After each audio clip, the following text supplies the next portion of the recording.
All right, Dr. Brandon Steele, ChiroUp.com. Um, Welcome to the Forward Thinking Chiropractic Alliance podcast. Thanks for having me.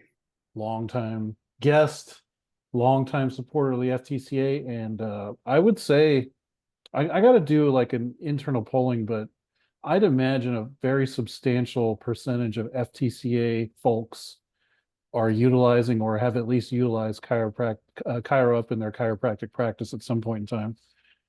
Yeah, What definitely a shared demographic.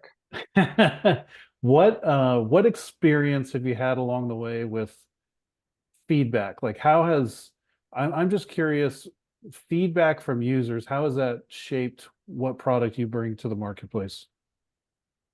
Oh man, that's the only reason we have a product, to be 100% honest. So what, 10 years now, we started ChiroUp, and selfishly, we didn't do it to sell. We did it for our practice. So we created a product just so we could get three DCs on the same page as far as treating clinically and making sure the patients had the same experience so we could somehow scale our practice that I can take a vacation. And that's how we started off. And then we had the first, let's call it 30 to 50 people. And then people started making suggestions and giving us feedback. And at the beginning, you kind of take offense to it. You're like, no, we thought this out. This is the best thing, available. And then we quickly realized that the people who we served had much better ideas than we do. So every piece of new functionality, every release, every new report or way of doing things is not Tim or I anymore. It's really the suggestions of our subscribers. We created a cool little megaphone, and people put their information. Hey, I wish you guys could do A, B, or C. And then we can't do everything for everybody. But once we get enough people that say, hey, it'd be really cool if you guys did this, then we do it. And kind of independent of where we saw ourselves going, we're moving in a very different trajectory than I ever would have thought. But it's based off feedback, and it's based off that almost a crowdsourced mentality of what do chiropractors need? How can we help serve them? And at the very beginning, we heard this a lot, is that, oh man, I was going to put together something like ChiroUp, but I didn't have, it was time, money, or the organization to do it. And so we just try to be the time, energy, organization to make whatever they wanted come true. I totally find that just from being in this space for so long that that's totally true. The ideas aren't original, right? They're not Mhm. they're not like create a whole cloth out of the ether original ideas. Everyone has had these ideas at some point that this product would make things better. This form of education we could do it so much better. There's no shortage of ideas because chiropractors are smart. It's really having the grit and the willingness to be kicked in the teeth by people's opinions that get things done. I actually think it's the opposite. I think if you don't get feedback for things you've created, you're worse off. Like when no one's saying anything. Oh, yes. We don't like support questions. When something, when when things are going wrong with whatever you've created, it doesn't matter what business or product or gizmo you're creating. When there's a problem with it, you don't want to hear that at all. However, one thing that I've realized is that, just like I said before, is that if you are getting feedback and interaction from your subscribers, it's not so much that whatever functionality didn't work or they're not happy. They won't be happy if you didn't make a change. So if I put out functionality A and I don't hear anything about it, that's a really bad sign.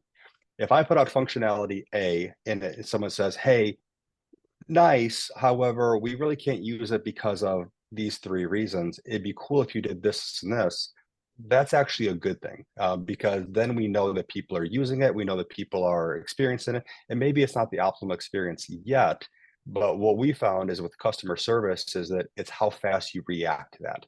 And that if you don't react at all, if you don't have any feedback at all, that's a problem. In fact, we had a situation where we have multiple hospital systems that use our service now, which is really cool. However, we do spend a lot of time keeping them happy. And we put on an NPS score, Net Promoter Score, and one of the people on the hospital system gave us a 2. That's unacceptable. Anything below an 8 is unacceptable for us. So we get on the phone, we talk with him, and he says, "Yeah, I've been giving you guys suggestions, and you guys aren't doing any of them." That's not us. Like, if you give us suggestions, we have a ticketing system, we have an upvoting system, we do those things. Yeah. We're not sure where the lines got crossed or where even those suggestions went, but since we didn't reply to him, he had a negative view of the company, and we have since sorted out it was just a communication error. However, the communication is the best. If you have poor communication, people always expect the worst. So even if we can't accommodate someone, we'll tell them, "Sorry, I know that you need that, but we can't accommodate that." That's better than not answering them at all. Now, for the listener, I want to push a pause button. Let's break the fourth window here, the fourth wall, and say, Dr. Steele and I have been talking about software as a service and implementing customer feedback in that thing. And you might be listening to that like, okay, that's interesting, yeah, whatever. Or, what does that have to do with my practice? Stop, rewind, listen to that all over again as it applies to your office, because people do give you feedback in your practice. They do offer suggestions in your practice. You bring new services to the practice that you think the world needs and that your patients need.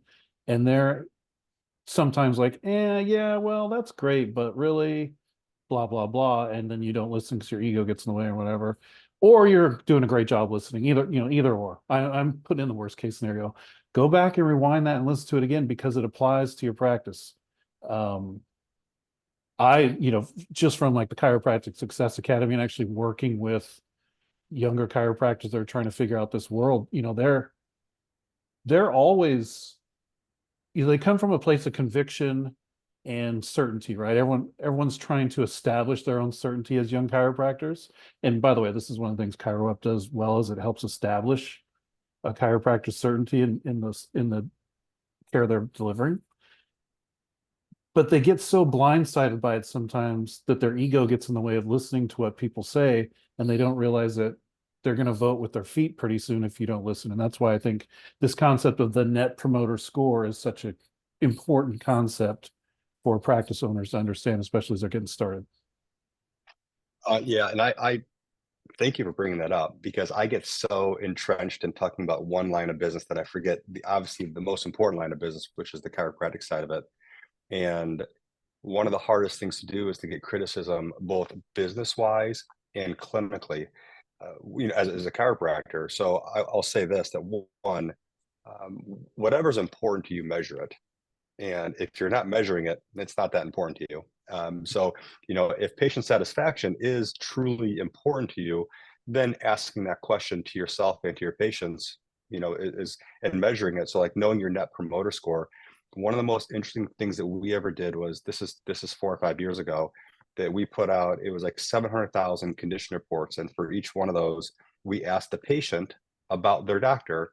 How many times you see him or her, what percent better are you, how satisfied are you with your care, and on a 0 to 10 scale, how likely are you to refer this practitioner to a friend, which is the Net Promoter Score.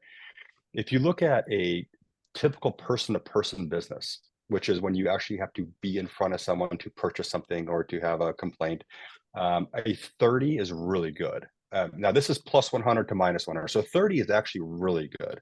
Yeah. If you're looking at a top tier 4 seasons experience, they're actually in the 60s. As chiropractors, our average was 89.8, which is flat out unheard of. So people love us because we're truly trying to help them, but measure it. And then I would say the most important piece of that is, when someone doesn't give you a good review, don't bury it down deep inside and and hold it inside. Give them a call. I mean, that's one of the things that I think that we have that not many people have, is the ability to have a personal relationship with our patients and call them up. "Bobby, man, I got a two. I need to understand this better. What's going on? How can we make your experience better? And even if you can't make that whatever situation go away, at least we don't make the same mistake again. Yeah, that's great. And it leads into our theme of the podcast season, which is what matters. Um, and you would have your finger on the pulse of this probably more than almost anyone else. You and Dr. Bertelsmann, you know what matters in a chiropractic practice. I'm not talking subjectively to each doctor, like let's put it this way. What matters the most if you want to be a successful clinician in practice to you, your opinion? Uh, I don't even, well, I do know how to measure this, but I do read a lot of research and I talk with people who have different kinds of companies or even insurance companies.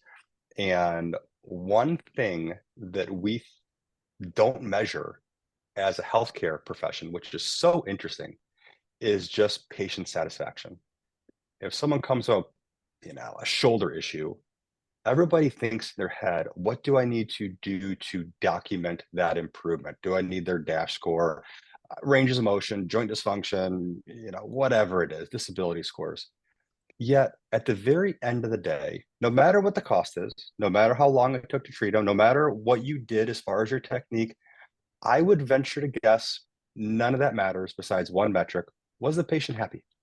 And that's one thing that I think that is unfortunately overlooked. And I wish we would ask that question more often, and to figure out, are we meeting our patients' expectations? Because that's where I think clinically some people have a touch of difficulty, is because we want to get people out of pain, or I shouldn't say pain, because we have multiple types of practices when it comes to chiropractic, which is just fine.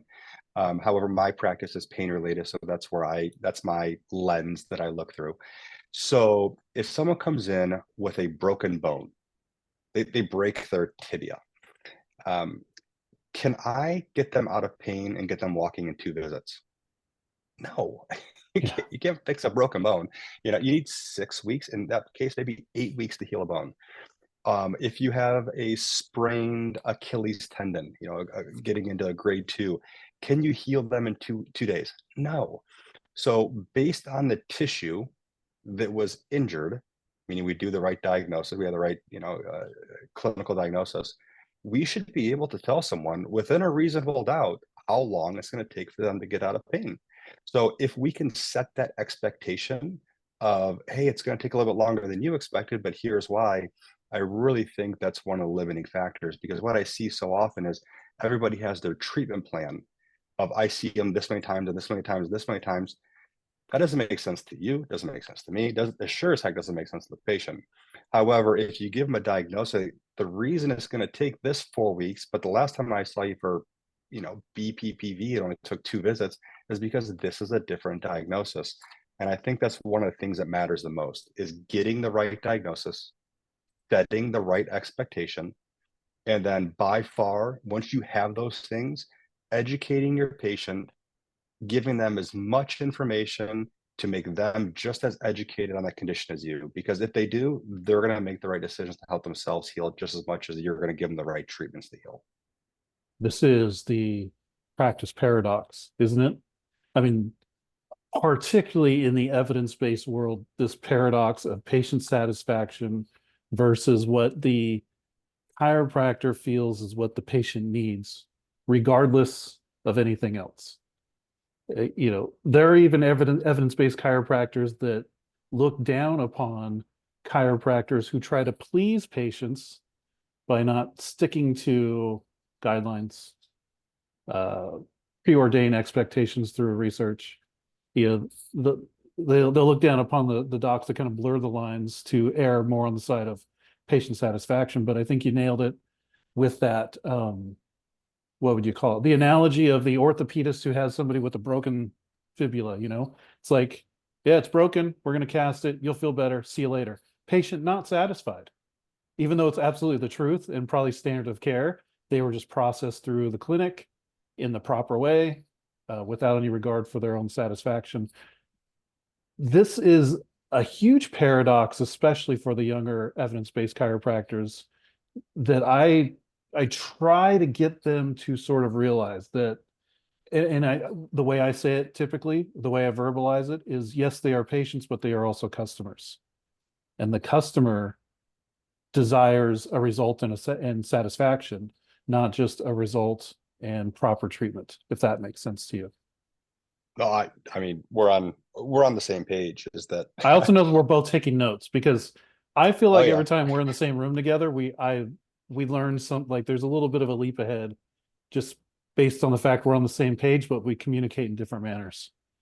No, I don't even think that we're communicating in different manner. That was the same verbiage, the same theme that I was thinking. And I'll never forget when I bought my first, we'll call it nice car. And I went to the dealership and I was poor, but I bought a car that was too expensive for me. And I come out of there and it was several $100s, but I went in for an oil change. So I go in for an oil change. I come out with like a $500-600 bill. And they said, well, you actually needed X, Y, and Z, and all that's taken care of. You're good to go for there, whatever it was, 10,000 miles. And while they were right, I did need all those things. That's not what I went there for. I went there for an oil change. And so one of the things that I have tried to get better at clinically is to truly just offer the solution they came in for. You want to get out of pain? Let me get you out of pain. But at the very end of that pain, hey, listen, Bobby, you're good to go. You came in with foot pain. The foot pain's gone. Now, I think you got that foot pain from, some kind of functional imbalance or some kind of weakness, whatever it may be. If you want to actually pursue that and try to prevent this from coming back, here's what I'd recommend. I'm going to treat you X, Y, and Z for this many weeks. We're going to do these rehab exercises. And what I find clinically is that the more conditions you're able to treat and identify, that's what keeps that evidence-based practice going. So if I'm treating someone for the same condition for the rest of their life, not really fun for me or them. However, if I'm treating a patient for life, but it's for 37 different conditions, I was able to help them with 37 different problems with my solution. That's cool. Like that's fun. Yeah, absolutely. Let's kind of switch gears slightly because I want to stay on the theme of what matters. But I was listening to what you said earlier on the podcast, why or how ChiroUp sort of emerged in your brain space and in the needs of your practice. But now what matters? Why does ChiroUp matter? Why would you put this much energy? And obviously you're losing sleep and Can you see burning my hair? calories. I used to have a full head of You hair used to have too. hair, yeah, all that stuff. Why would you put this much effort and belief and energy and commitment into ChiroUp? But what is the why? Why does it matter? Why does it matter to these hospital systems, these practices, your practice, and most importantly, the end product, which is the patient and their satisfaction and results? I'm gonna. I think I hope this answers your question, but it may not. So please repeat the question if Why do you I believe don't in this answer it shit so completely. much? Why are you so into it? Why does it? It has it's a pure um, competition with myself, and it has nothing to do with ChiroUp. So I've always been intrigued by this profession, and It for is those of intriguing. you who Yes. it's intriguing, and I don't. Some people see it as a negative. I really don't. I think that when I first got out of school, I was going to be a dentist for reasons that we won't get into. It didn't appeal to me once I actually saw what a dentist did. Then I started a PhD program and I started doing research and I started like, you know what, I'm going to medical school and I started to really dig into research. I started a PhD program in molecular biology and immunology. And I just love the research aspect of it. And I thought there was something very unique about research in that we took ideas and we tested them. And then when enough people had enough ideas and we tested it enough, we said, hey, that's whatever that solution was pretty good and reproducible. And in getting into chiropractic education, I saw something very different, which was we took a solution, which was manipulation or a different technique, maybe a myofascial release technique or what have you.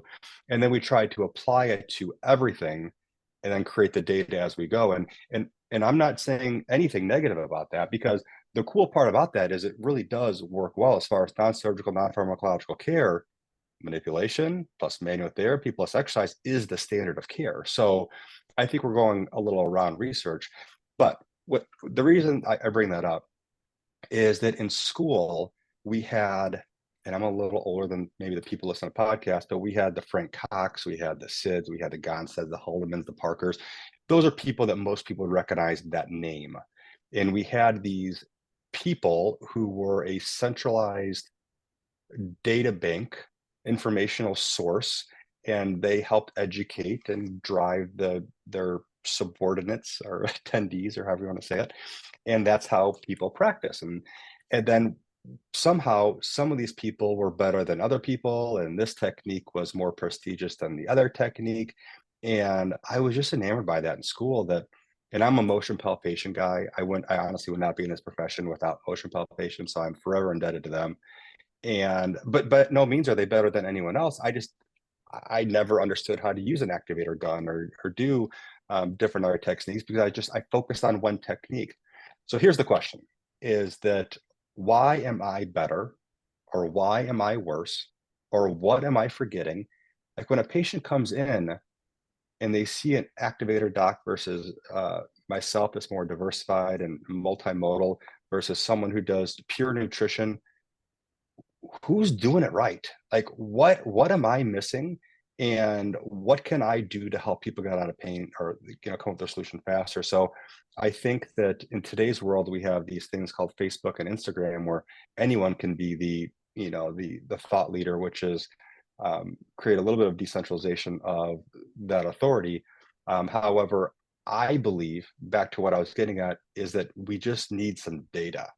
We just need this centralized data that people can brush their egos aside, stop living in their fairylands, and say, hey, what I'm doing is really good. Because what I believe is, the chiropractors that I talk to, everybody truly is trying to help patients. So there's no problem with that.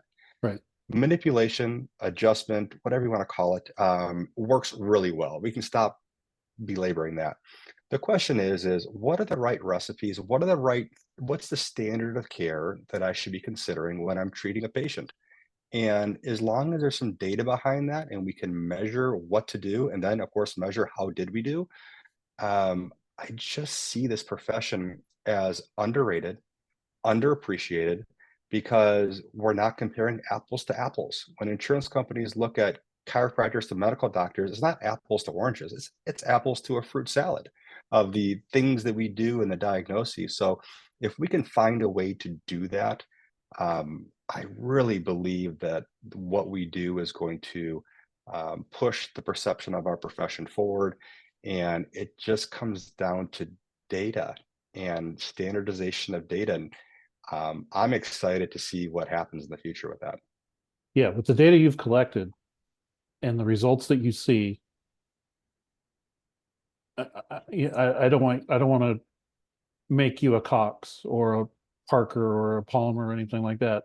But with what has been laid out in front of you and what you see, has it developed in your own mind a specific way of practicing that you feel would be superior to other ways? Is there a thing is there and if you Yes. have no comment, you can have no No, comment, but I is have there a I have thing that you could deliver to the public now based on what you've seen, like this is the best way to do it? I absolutely do. And this is an opinion of Brandon. This is not the opinion Yeah, this is Steele of technique. We're Brandon's talking about the practice Steele or technique. Cairo. It's the one thing, unfortunately, we don't get paid to do. It's that having empathy with your patient education. So if you can truly create a patient who is educated about their condition, um, they just, as far as what I've seen, that is much more powerful than any manual therapy, manipulation, or anything. And it even hurts to say as a chiropractor, because I love manipulation and I love the effects that I get. However, I do think that as a ancillary, I guess not modality, but ancillary treatment, would be educating the people on, why did I manipulate you? Why did you need more joint range of motion? and here are the potential causes behind, or sorry, not causes, etiologies behind, why that happened to you. And I just think that if you look at Google reviews and marketing and whatever else is out there, while we do all those things, that word of mouth is the best way to market. And if you create a tribe of people who kind of believe what you believe because it makes sense, they'll talk about you, and you'll create a reputation for yourself that will make your practice hopefully thrive. So all of that data and all the research and all the knowledge you've gained reduces back to the old adage, they don't care what you know until they know that you care. Yeah. How are you going to sell 3 certification levels of your technique if that's all it is, Brandon? Oh, hold on. We're not gonna. Well, here's the deal. So we're putting together a certification process. No, I'm kidding. One thing that I will say Level that A. I want level A. when I first started practice, I worked with a man named Clayton Skaggs, and Clayton Skaggs, well known in the profession. He was a mentor of Brett Winchester. Brett was pivotal in getting me that internship. So once again, forever indebted. And what drove, and I mean this in a loving way, what drove me nuts about Dr. Skaggs is he didn't talk to me. He didn't talk to the patients. He just got to what he was trying to do. And he was tremendous at it, helped a lot of patients, but he never explained to the patient and also to me like what he was doing until I would probe later. And I think that was the one lesson that I learned. Everything else that he did and the certifications I did, but the one change that I made is that if you ever practice next to me, and you guys, each and every one of you, if you ever see Dr. Berlesman in an office, we no longer practice with one wall between us. And the reason we don't do that is because I talk all the time. He's like, Brandon, you got to shut up. All I hear you do is talk all day long. But the reason is because I'm constantly digging into their life, not only necessarily for the condition that we're working with, but also the next condition. Because one thing that I hear from people is they don't want to get people out of pain quickly because they got to keep people coming back. But back to what I said is if you really truly talk to people and care about their life and care what's limiting them from living the best life, that's when you can dig into the next thing you're going to treat. I was just giving a talk on dizziness about 2 hours ago, and it was on BPPV. And there's so many patients that when you treat them for back pain, they're laying on their table and they go to get up and they get dizzy. Well, what are your options here? You can settle them and say, oh, are you okay? Okay, great. Now, how's your back feeling? Or you can get them up, they're dizzy. You say, everything okay? Do you have that often? Does it happen when you turn to one side versus the other? When did you start experiencing this? So when you can really treat more conditions, it helps you build that rapport, and you'll be talking with patients about things that you never thought a chiropractor and a patient would be talking about, but you'll be able to hopefully solve some more problems for them. Another time now for the listeners to pause, rewind, and listen to that again. It's not about how many techniques you can add to your bag. It's about how many conditions you can successfully treat that should be in your bag. Uh, I He's writing it gonna down write that one. I'm for gonna the write for the write that audio down. listeners. He's writing Yeah. that down. Finally, yeah. Well, I get to work with young practitioners who are not seeing the results they want to achieve in practice. And one of the things that I hear often is that, hey, I bought this practice from this old doc, and came in, and now I'm doing X, Y, and Z, and now all my patients left. And even though I may agree with what they're doing and why they're doing it, patients come in for a solution that older DC has been showing them, whatever that was. And if you change the solution, well, that may not be what they want. So, even though you're treating the right condition, make sure that you're using the right modalities and the same thing the other person was doing, because unfortunately we're the product. And if you change the product on the patient, they may not like that as much. Oh, absolutely.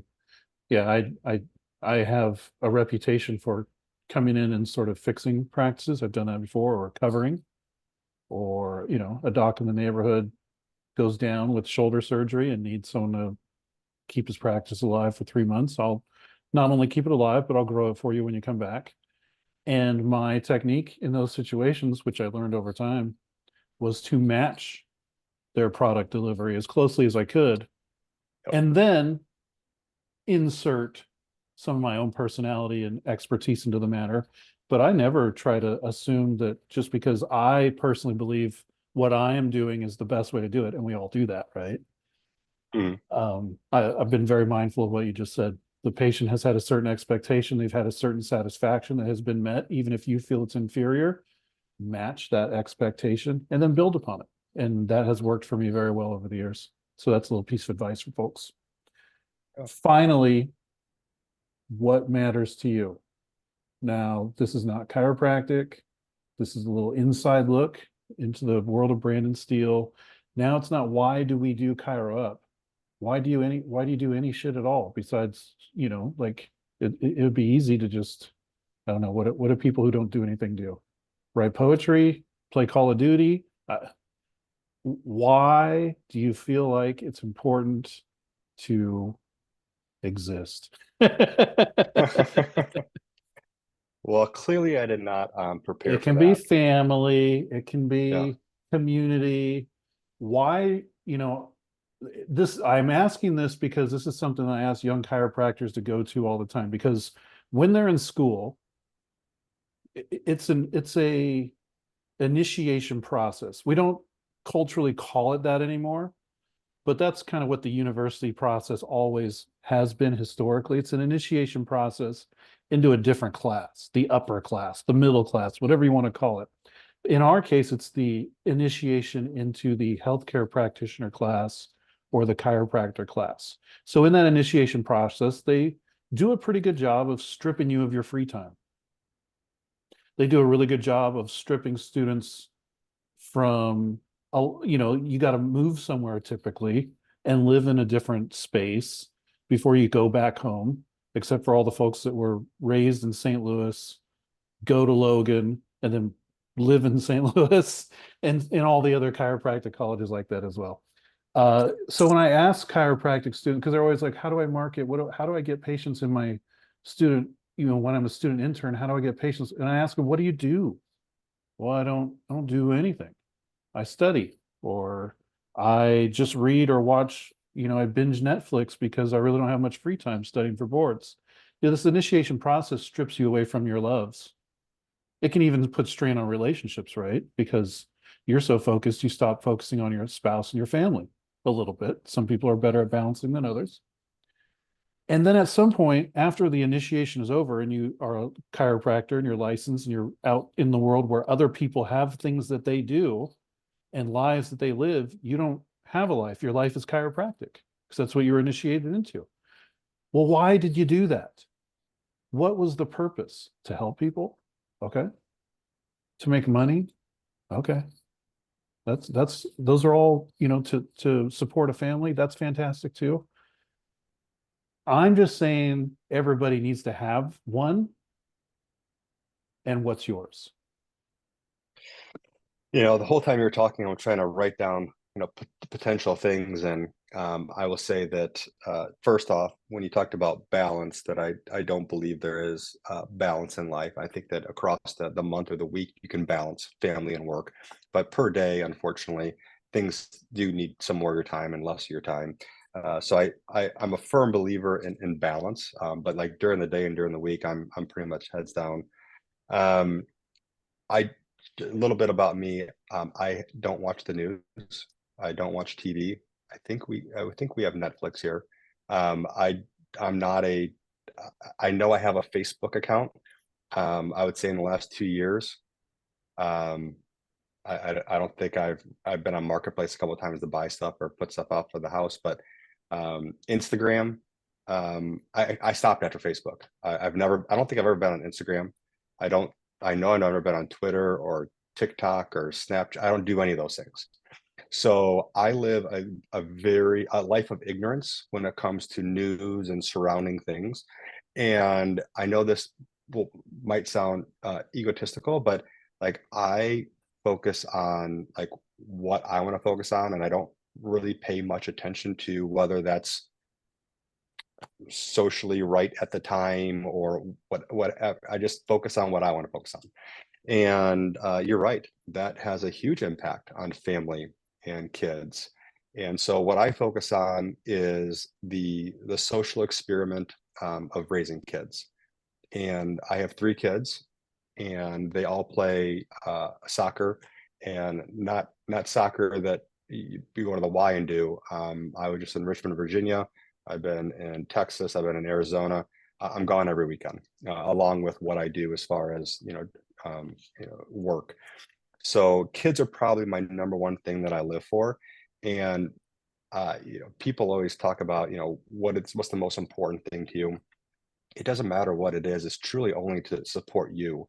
Yeah. Even when you get into religion or family or whatever it is, people try to call for a higher being, but you're going to do what makes you feel good. And what makes me feel good is when I see my kids succeed. And it's not just sports. It could be making the right decision. It could be, working hard at, a math test they couldn't do. And I get this inner sense of satisfaction and this inner sense of pride when I see my kids succeed, even more so than I did. I played college football. I played 3 sports in high school. I was an athletic kid. I'm not anymore. And my son just won nationals at the ECNL level. For those people who know about soccer, it's the tip top level of soccer. Um, I could have cared less if they would have won. I was so proud for him to work so hard and to be at that level and to win. It's fun.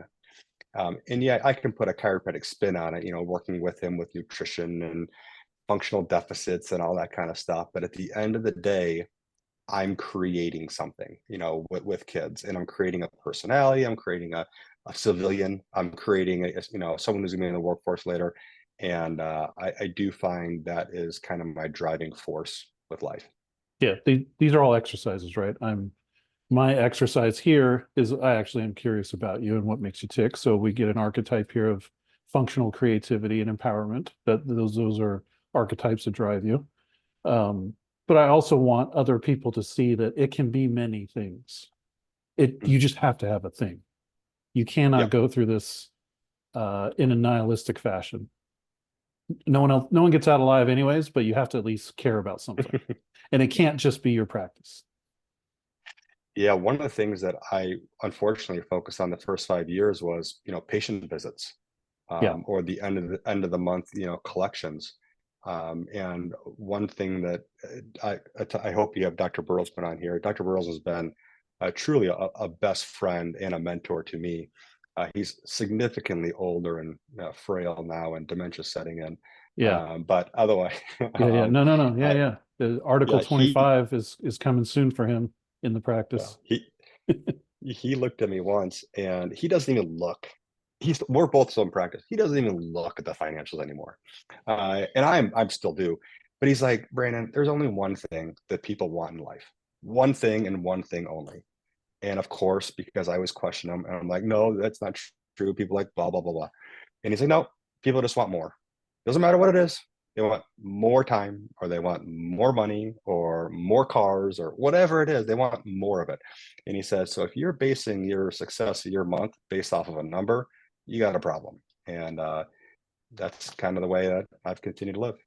That's definitely something for people who are watching or listening to ruminate over for sure. And Yeah. hopefully all of them, all the listeners out there, hopefully they get to that level where they don't have to look at the numbers. Watch this, Well, like I said, watch this Sagui. I'm I about still to look. Sagui this, and Yeah. they can get there faster by utilizing ChiroUp. Yeah, that's the plan. Can you imagine this though? Can you imagine a life where you don't have to do anything? Like you only do the things that you want to do. That's kind of the way I've always wanted to. And I think that so many people think that money does it. Money doesn't do it. No, my wife would It's say I'm there already. My wife would say you are in your own world and you know exactly when to start being more productive at work, and you know exactly when to go fishing more, and there's Yeah. no schedule to it, and you know exactly when to turn on and turn off, and it has nothing to do with money. Absolutely.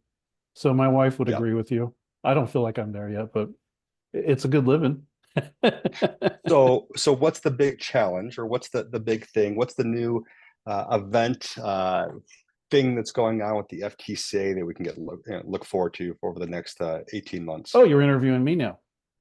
Well, there is, so this will end the evergreen portion of the interview, because we'll talk about time sensitive stuff. But there is, we made this conversion like you. I don't want to be online all the time. I didn't come to being in social media because it's something I wanted to be. It's where the people were.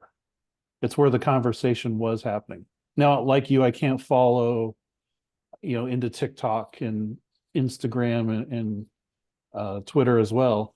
So I'm here on Facebook and then in the podcast world.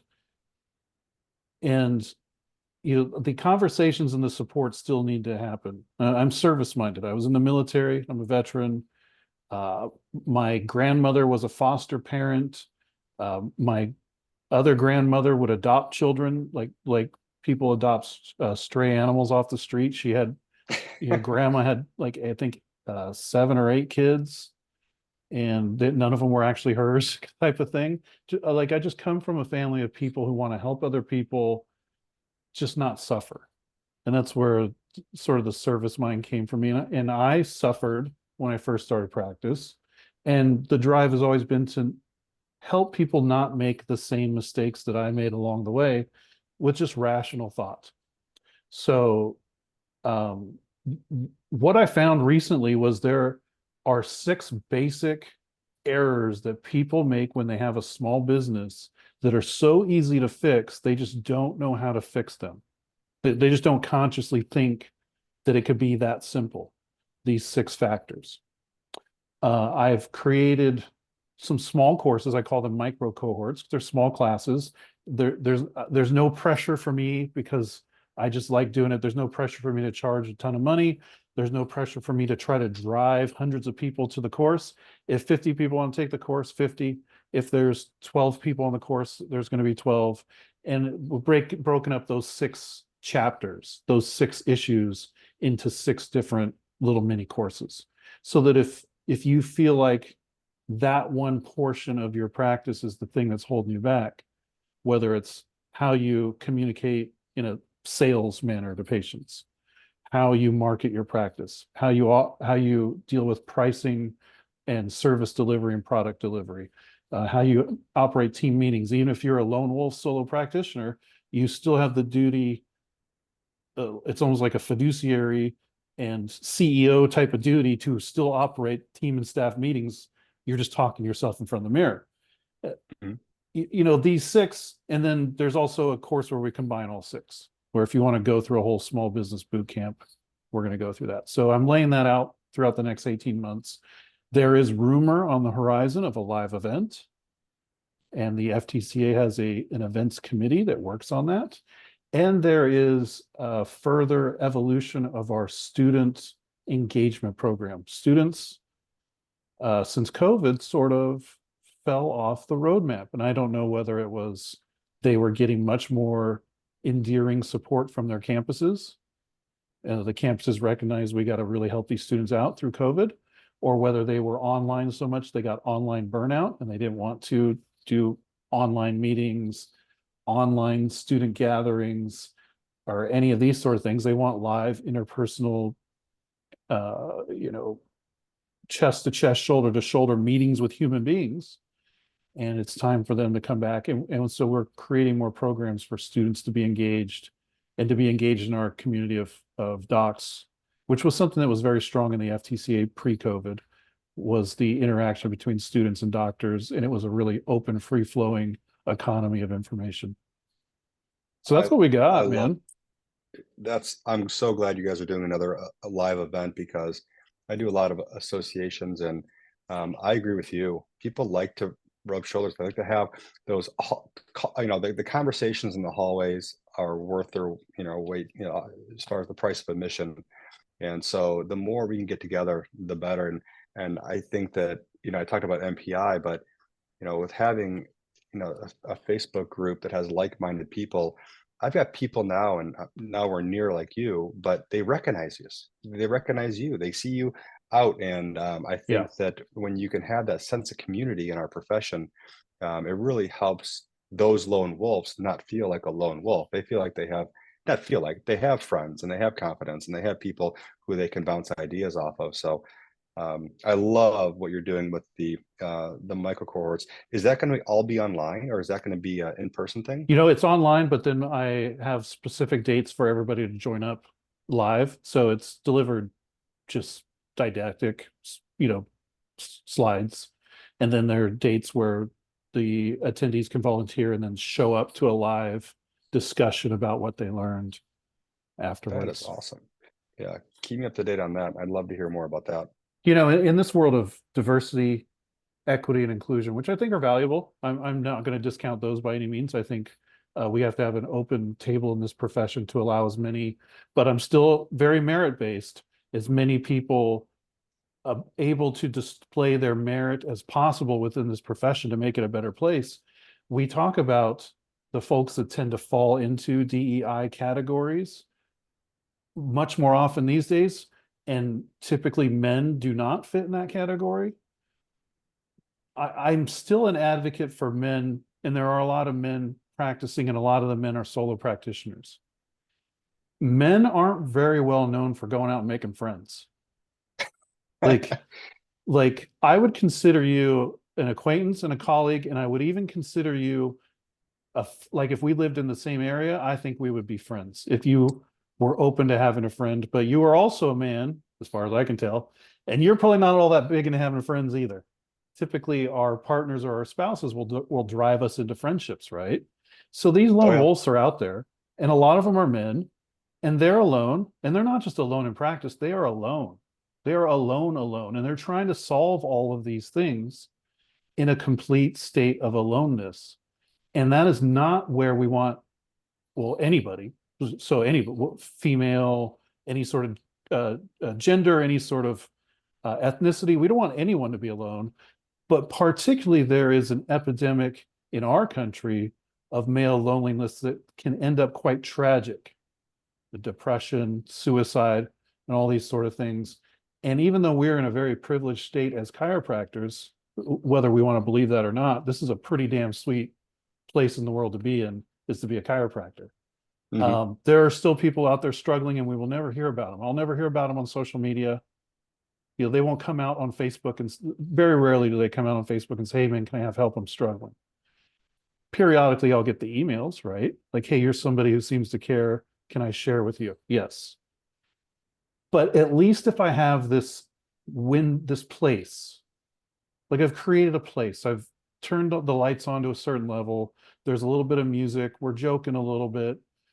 There's an environment that says you are allowed to be who you are. And if you're struggling, that's okay. We're going to be here to help you. That's kind of what matters to me. And we have 11,000 people in the FTCA. I don't care if there's one out there that's listening where what we're doing is going to save their life. They're going to tap into, like, literally save their life. It has happened. Hmm. And I'm extending this podcast for those that are listening well beyond its time, because I know at least one of them would be listening at some point to this podcast. There are people out there that have created a place to help you if you're willing to help yourself.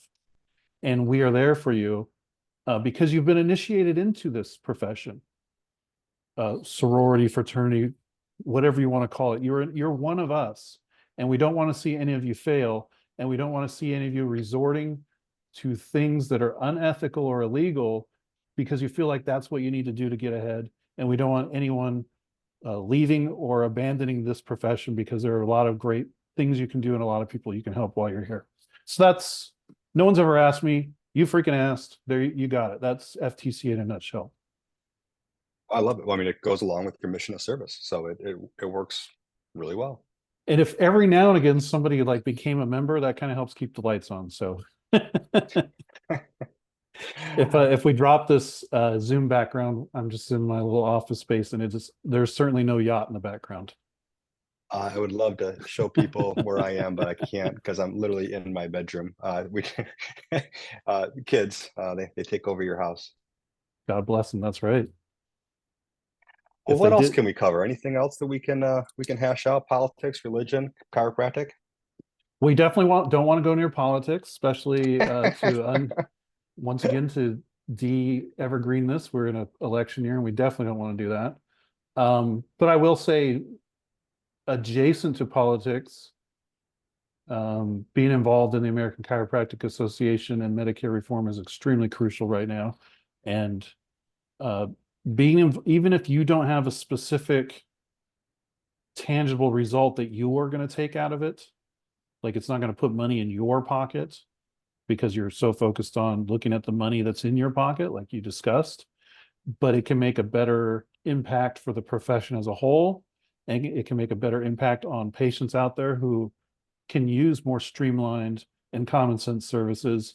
It behooves you to donate to the political action committee. It behooves you to have ACA membership.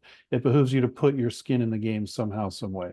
So not really political, but the ACA handles the politics, and it's bipartisan. Yeah, yeah. I can make a small plug. So I have been involved with the Illinois Chiropractic Society since I started, and that's one thing that I think is interesting is that a lot of chiropractors don't join their state association.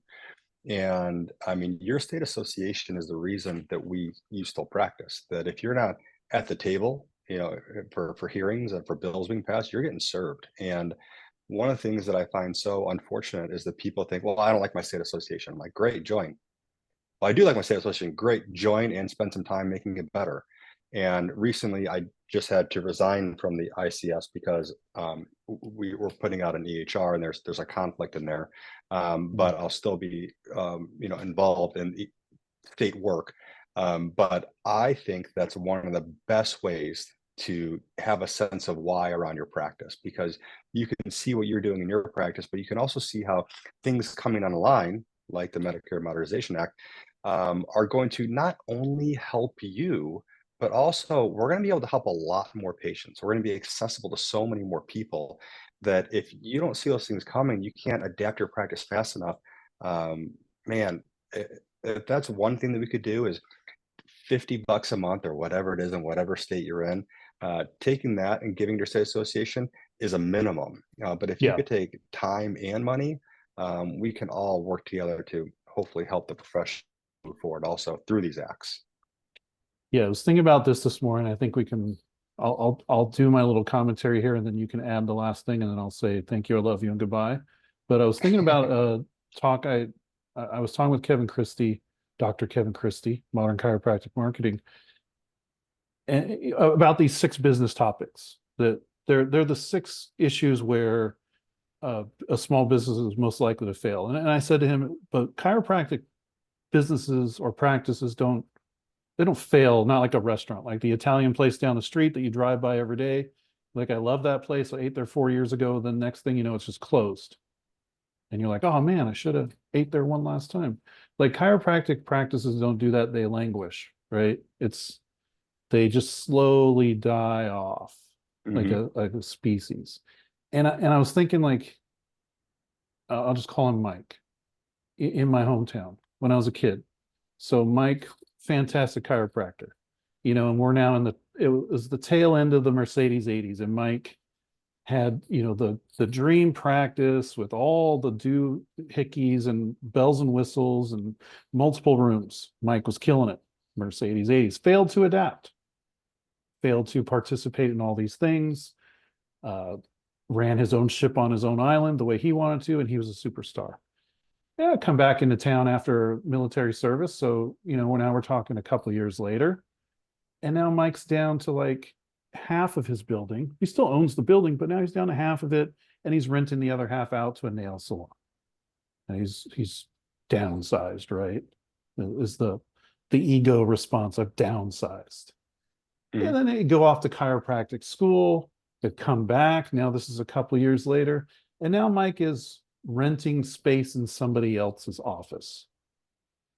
like, he's a independent contractor, but now he's like 50-50 space with another guy. So he's got like one room. The downsized is the just failure to adapt. This wasn't downsizing. He failed to hit those Mhm. 6 points.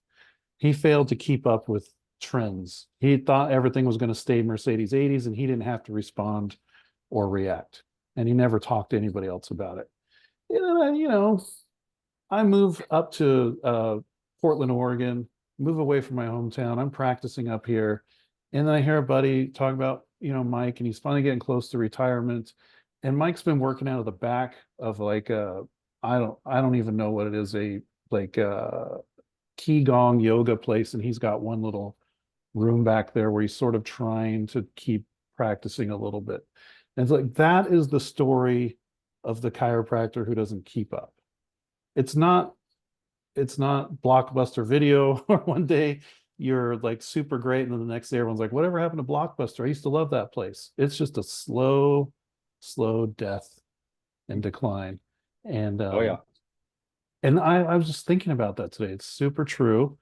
And there's so many resources to keep you coming doing it, but the biggest resource to keep you in that train of decline is your own darn ego. I would definitely agree with that. And people stop planting seeds that they think that they collect less money, that they need to cut overhead, they need to cut machines, they need to cut square footage, cut their marketing. And it's so interesting in how people realize what got them there, but are unwilling to change to go to the next level or even to just keep things going. And yeah, I would say to everyone, just keep planting seeds. And one of the seeds that people stop planting is the knowledge, going to Yeah. seminars and making sure that you're staying up to date with current trends and ideas and maybe techniques or equipment, because those are the things that you may not have learned in school, but there's a lot of things that I did not learn in school that I do now. We Dry needling wasn't a thing. I didn't Never. even Nope. couldn't even spell extracorporeal shockwave therapy. There's so many Nope. things that are out now, that The and it makes it biopsychosocial fun. model. Yeah, yeah. Shut up. If it hurts, keep on doing it, right? Well, let me ask you this, because I don't want any false equivalence with Dr. Tim Bertelsmann. I mean, I know he's in advanced age now, and everyone's got to keep an eye on him, and he's got the orthopedic shoes, and there's definitely Yep. handles in the restroom now, so he can maintain his balance moving around. But is he still tuned in?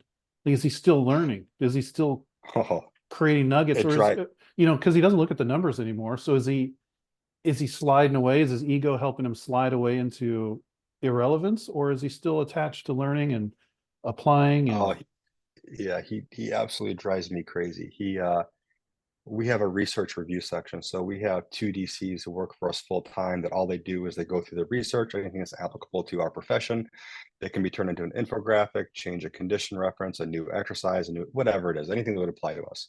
And they give us all that information and then we disperse it. We turn it into social media posts or turn it into patient education, whatever it may be. And then we also have a research review section that 50 to 70 articles per month that come out that are applicable to chiropractors is put on ChiroUp. He remembers everything. The guy knows, I mean, if anything, he's getting significantly smarter, wittier every month that I know him. And it drives me insane because I can synthesize and remember some of that stuff. He remembers it all. And it's like I said, it's remarkable the amount of things that he can get done and remember and do on a monthly basis. But his clinical ability and his ability to remember the small little nuances of care, I think has only gotten better with his age. fantastic? I really look up to you guys. The work you do, the professionalism you put on display for us, the bar that you set of expectations to those around you, the people who want to aspire to be like you and to practice in the same sphere as you. I always wish that I could have had time with Clayton Skaggs. Stu McGill has labeled him the greatest clinician in North America or something like that. One of the greatest clinicians that's ever lived. So super jealous, super jelly of that. And I appreciate you greatly. So I look forward to seeing you again in person. Yes, as always, it's good to talk, and it's good to be on the same page with not only you but the people that you support. So we're forever indebted to the Forward Thinking Chiropractic Alliance. We obviously love what you guys do, and anything that we can do to support you guys. It's funny that we hired a marketing person a couple of years ago. He was like, really what we need is we need an online forum. ChiroUp needs to have its own network and community of people online. I'm like, we can't do that. I said, we already have someone who does that, and we're not stepping on toes, and we're going to make sure that we know our place because we already have someone who's leading that charge and doing a phenomenal job. So thank you for what you do. It wouldn't work anyways. It's like it would be an extra button push to get to the Yep. ChiroUp forum, and people don't do that extra button push. Trust me, I've created other forums, and it's I been like want no part of tombstone. it. Yeah. Have I you ever want seen no a part of digital it. tumbleweed? I've created plenty of forums with digital tumbleweeds in them. This thing that Yeah. we do with FTCA, somehow it was magic, and it Yep. struck a nerve, and it is what it is. So even though there are much better things I would rather do than sort of plain referee online, I feel like it is a duty of mine to keep it alive because it's got a life of its own. Well, thank you. Yep. That's yep. That's how we'll end it. Yep. That's it.